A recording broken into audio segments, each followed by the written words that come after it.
guys, it's Joyce with Nahla Online. Today we are with the notorious UK promoter, Toba. How are you today? Fine. Thank Notorious, you.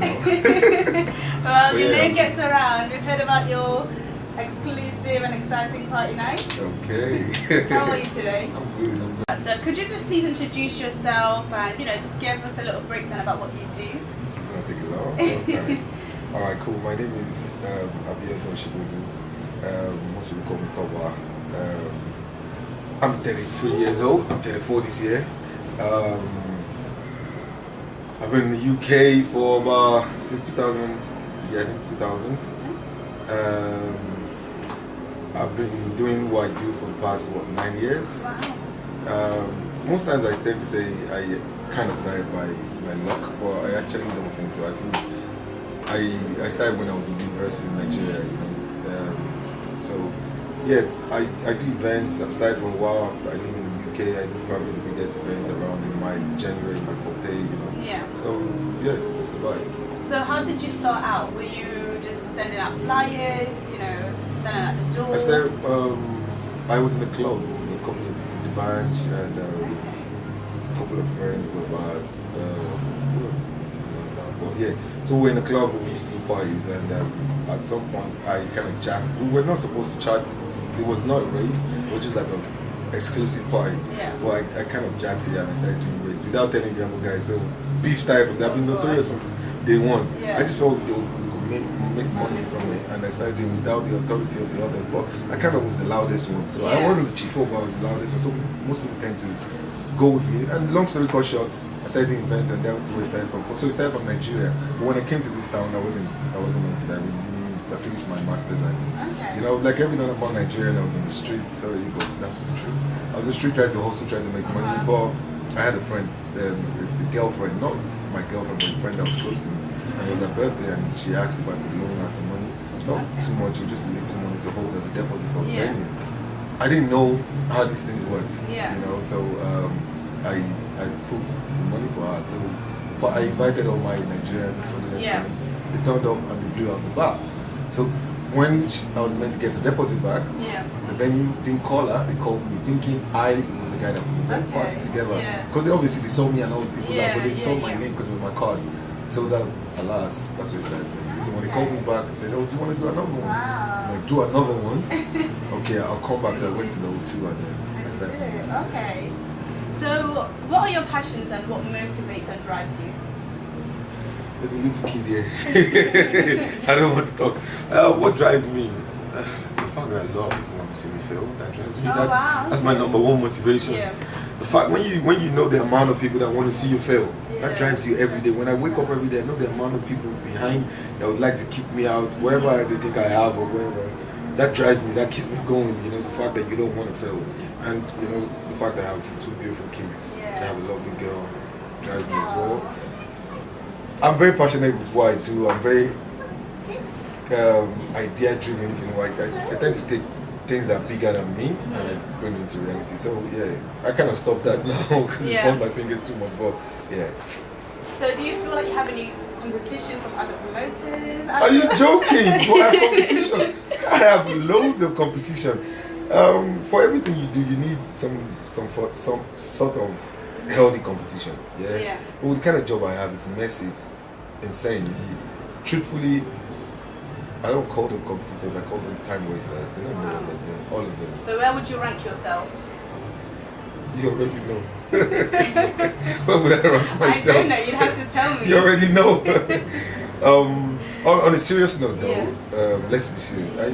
There are loads of competitors. Where would I rank myself? I rank myself as some guy that kills it. I do some amazing events. But I have people that, without a couple of people, I wouldn't be where I am.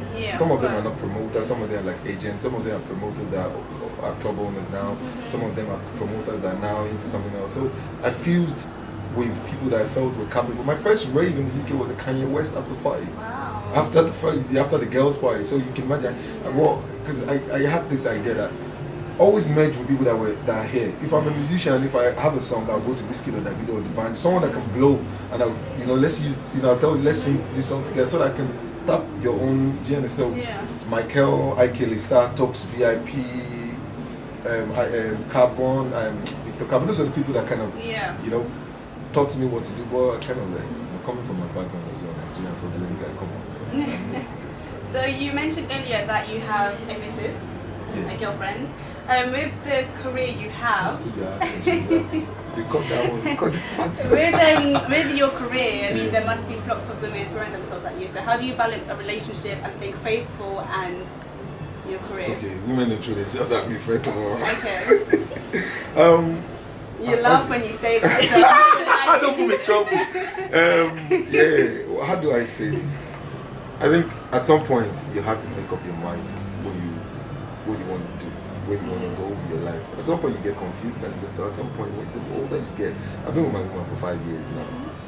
People probably only just started saying promote or push her out there maybe in the last 1 year, 2 years. They don't understand that I've had the best thing happen to me, but I had to, because of my job. At some point, we're not celebrities, we're not models or whatever, but at some point you tend to want to keep your relationship away from the whole thing, you know, the drama and everything. So, but when you realize family first, then you tend to put that first. Yeah. You know, it's like at some point I got to balance them. But I love my girl, she loves me. Aww. Cool, I think life is good. Very good. Very good. So what else do you do in your spare time? The game. I'm gonna say something you know, that's not true. I smoke a lot of weed. Oh.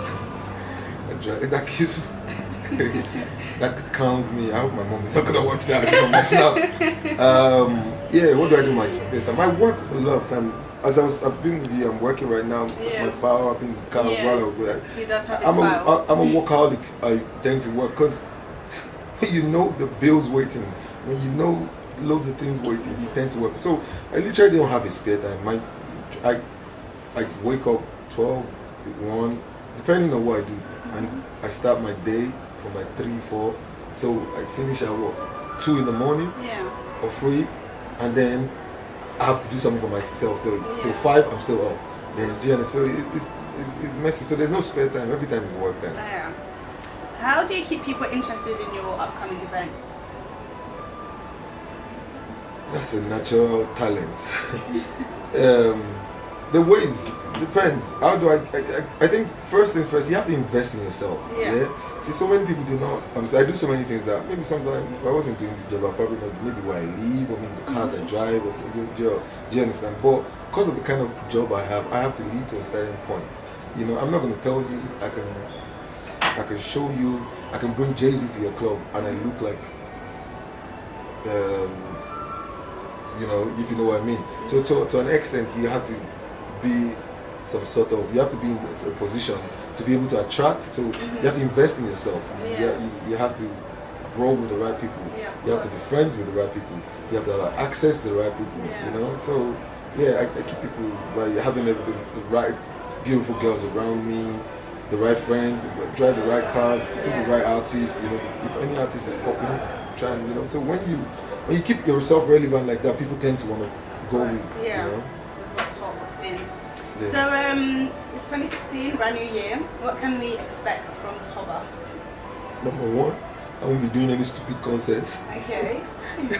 Why did you call them stupid? I've made up my mind that at this point in time, the only show I think I'll be doing will be American concert. I think I've gone back to drawing board. I'm not doing any African concert anymore. Okay. I think I have one I'm working on right now, but it's Ghanaian, it's not Nigerian. So I'm gonna stay away from Nigerian shows.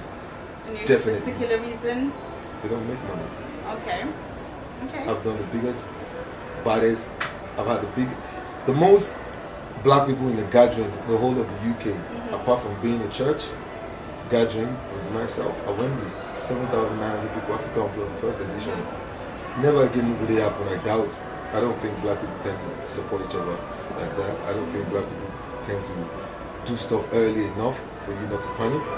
So, except a billionaire or sponsor comes my way and drops me some money, I ain't doing nothing. I'll just stick to my clubs and American concerts. So that's what we can expect from you this year, clubs and American shows. Yeah, my normals, the summer jam, the spring break, the Canary Wharf Bank Holiday, barbecue, the North Pole. I have so much things under me. I do comedy shows every Sunday. During winter, what we do is summer we do barbecue all through, like we do couple. And then in winter we turn into a fun house, comedy, music, live. So all these things are gonna have to put back in place. Then we have the summer jam, the biggest outdoor thing for black people, my kind of black people anyway, if you know what I mean. So yeah, loads of things. And finally, do you have any words of advice or wisdom for anybody who wants to, or anyone on the come up to be a promoter? Don't do it. Don't do it. First, I'll hate you. Second, I'll be a competitor. You don't want to go against me. Third, it's a waste of time these days. There's no money. On a serious note, if you really want to make the most of your life, do not be a promoter. It takes everything away from you. It takes family away from you. It takes friends away from you. Your life is just scattered. These people don't know what you go through. You're physically drained, you know, everyhow. So I really and truly, nobody in my family is going to be a promoter. Definitely not. Call me again. I'll do another one. And that's it, guys. Nahla Online. Thank you.